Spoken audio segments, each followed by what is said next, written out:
দিয়ে কালেমা পড়তেন, ইসলাম গ্রহণ করতেন। এই কাফের বেঈমান আবু জাহেল, আবু লাহাব, উতবা, সাইবা, ওয়ালিদ বিন মুগীরা তারা হাসত, খিলখিল করে হাসত।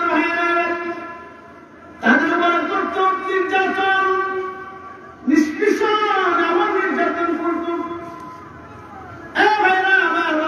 আমার কাফের বেঈমান মুনাফিক সেই সময় যারা ছিলেন নবীর জামানায়, এই নবীর জামানায় কাফের বেঈমানের উত্তরসূরি রক্তওয়ালা মানুষ, মাংসের মানুষ, সেই সময়ের মানুষ এখনো আছে না?